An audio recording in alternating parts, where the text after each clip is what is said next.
Bismillah.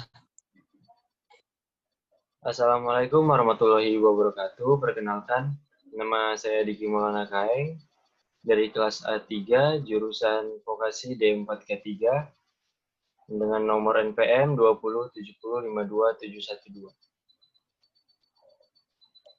Perkenalkan, nama saya Fahmi Muhammad Ramadan, kelas A3 dengan nomor NPM 207052796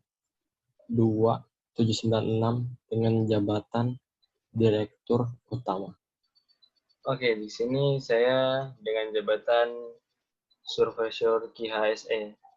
Jadi tujuan kita di sini mau presentasi proposal tentang penanggulangan penyebaran COVID-19 di PT Putra Perkasa Balikpapan. Ya, jadi latar belakang di sini memasuki adaptasi kebiasaan baru di Indonesia, makin banyak pekerja yang kembali bekerja di kantor. Nah, aktivitas bekerja ini mulai meningkatkan resiko penularan baru, khususnya di perkantoran maupun di tempat kerja lainnya. Sehingga saat ini sudah mulai bermunculan infeksi virus corona dari klaster pekerja.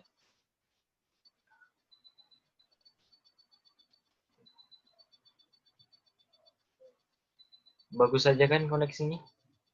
Bagus. Untuk perlindungan kesehatan individu maupun perlindungan kesehatan masyarakat, semua kantor dan tempat kerja hendaknya melakukan protokol kesehatan. Seluruh tempat kerja harus memiliki koordinator dan tim penanganan COVID-19. Gunanya untuk mengontrol pelaksanaan protokol kesehatan dan melakukan respon kontak tracing apabila terdapat kasus positif. Oleh karena itu, untuk menekan jumlah penyebaran virus corona ini, terkhususnya di area kerja PT Putra Perkasa, ya Bapak, saya selaku Surveyor KHSE ingin mengajukan sebuah proposal program yang bertujuan untuk penanggulangan virus corona dan melindungi seluruh karyawan yang bekerja di perusahaan ini. Jelas, Pak? Jelas. Nah, di sini pertama ada perumusan masalahnya. Jadi rumusan masalahnya di sini itu, satu, apa tujuan dari program ini? Yang kedua, apa manfaat program ini bagi pekerja? Yang ketiga, apa manfaat program ini bagi perusahaan? Kita masuk tujuan program ini ya. Tujuan program ini itu mengurangi resiko terhadap penyebaran wabah dengan memberikan lingkungan kerja yang steril. Baru yang kedua itu memastikan keberlangsungan kegiatan operasional selama situasi darurat dengan tetap menerapkan protokol kesehatan. Oke, rumusan masalah yang kedua, manfaat bagi pekerja. Yang pertama, manfaatnya itu pekerja akan mendapatkan lingkungan kerja yang bersih dan steril setiap harinya. Yang kedua, pekerja mendapatkan edukasi tentang cara penanggulangan COVID-19 dengan menerapkan protokol kesehatan yang bisa diterapkan pada kehidupan sehari-hari. Yang ketiga, menurunkan risiko stres karena khawatir penularan virus COVID-19 di tempat kerja.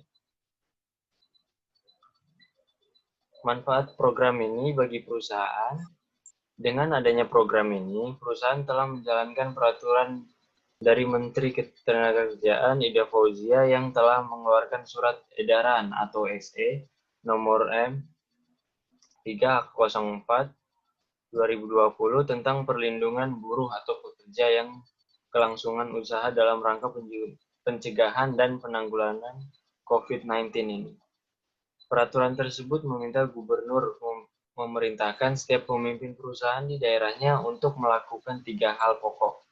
Yang pertama, mengantisipasi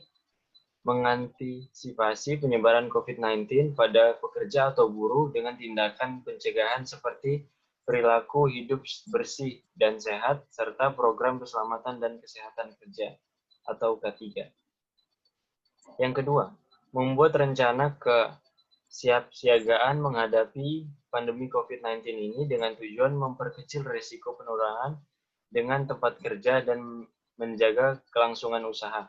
Yang ketiga, mengambil langkah penanganan risiko terhadap pekerja atau buruh atau pengusaha yang diduga terinfeksi COVID-19 sesuai standar penanganan Kementerian Kesehatan, sehingga akan menghemat biaya kerugian apabila ada pekerja yang terjangkit COVID-19. Nah, di sini metode pelaksanaan programnya yaitu ada alat dan bahan. Contohnya ya seperti tirai atau pembatas mika,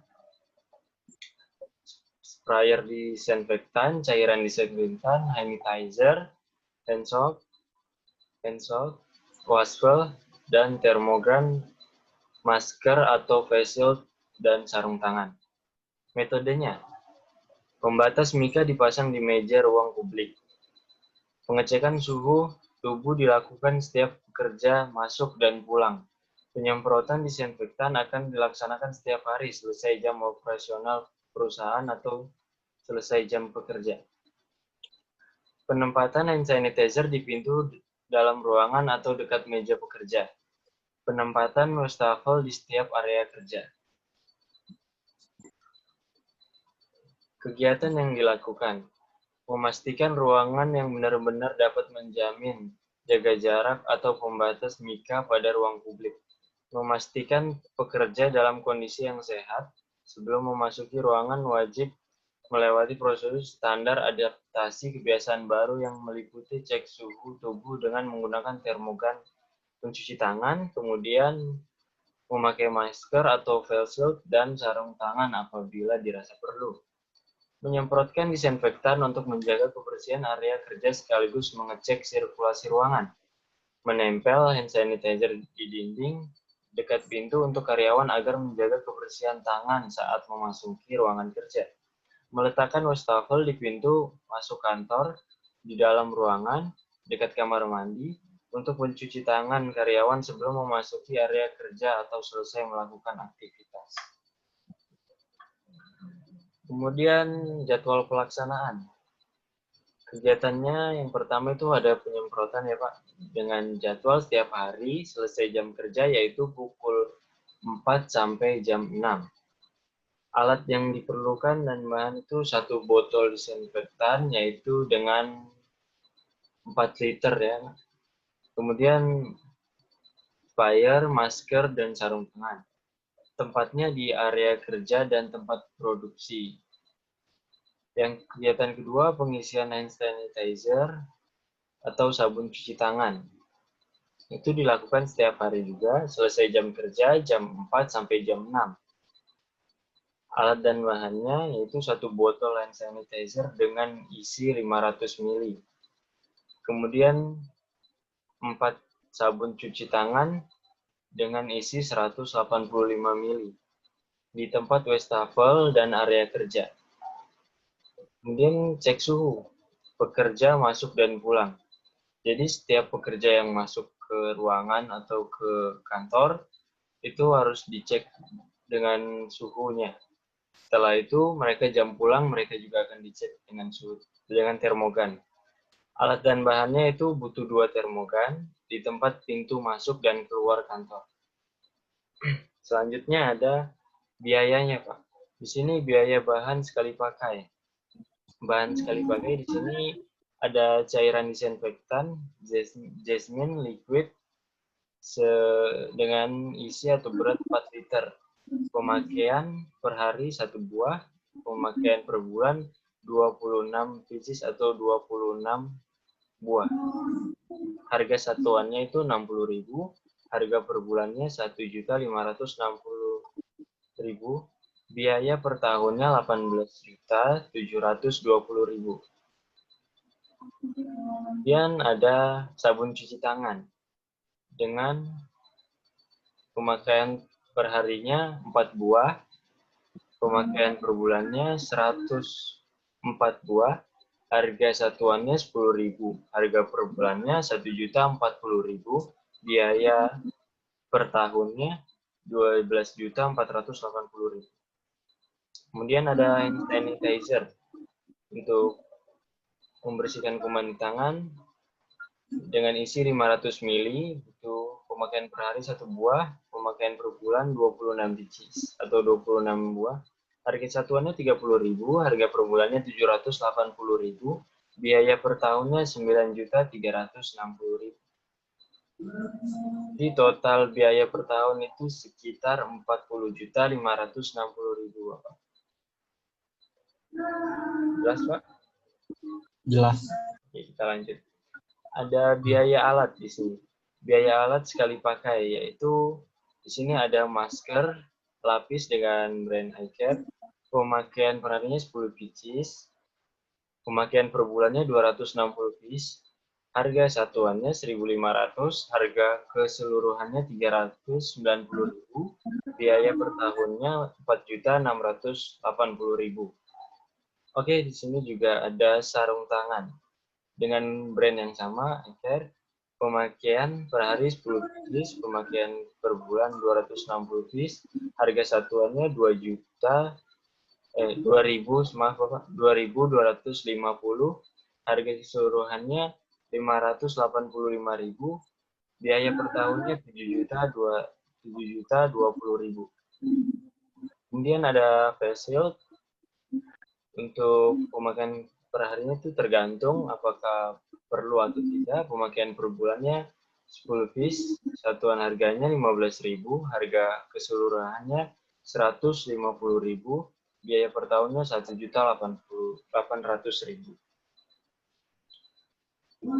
Jadi total keseluruhan biaya ini mulai dari bahan sekali pakai, yaitu tadi 40.560.000, alat sekali pakainya itu 13.500.000, alat penunjang 4.420. Totalnya 58.480. Program ini akan dijalankan selama 3 tahun, Bapak, dengan total anggaran sebesar 175.440.000, 440 juta.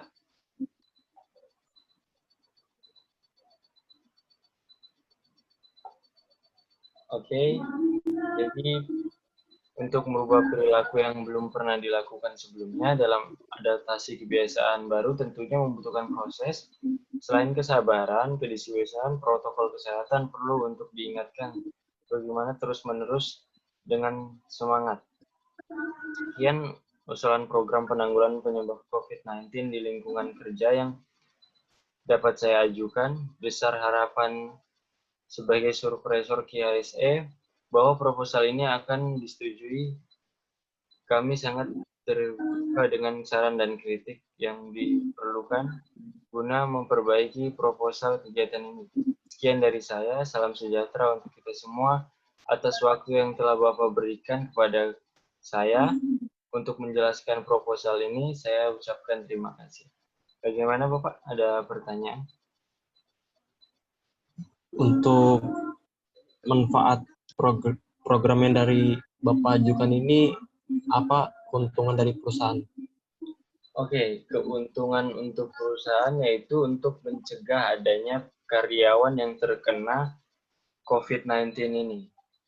Jadi gunanya untuk memperkecil atau mencegah karyawan Bapak dari COVID-19 ini. Karena jika di perusahaan Bapak ada yang terkena COVID-19, itu bisa menyebabkan kerugian yang besar untuk perusahaan Bapak sendiri.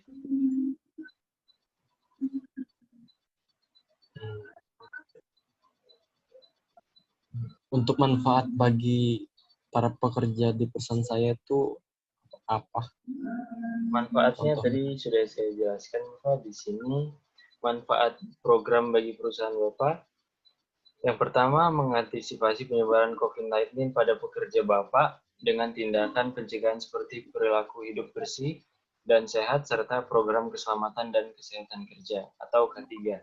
Membuat rencana kesiapsiagaan menghadapi pandemi COVID-19 dengan tujuan memperkecil resiko penularan di tempat kerja dan mencegah kelangsungan usaha. Yang ketiga, mengambil langkah penanggulangan resiko terhadap pekerja atau guru atau pengusaha yang diduga terinfeksi COVID-19 sesuai standar penanganan Kementerian Kesehatan. Apakah jelas, Bapak? Ada pertanyaan lagi? Jelas. Ya. Kalau Saya begitu, rasa cukup untuk pertanyaan saya. Kalau begitu, saya dari Supervisor KSSE berterima kasih banyak kepada Bapak. Saya pamit undur Oke. diri. Saya Assalamualaikum warahmatullahi wabarakatuh. Waalaikumsalam.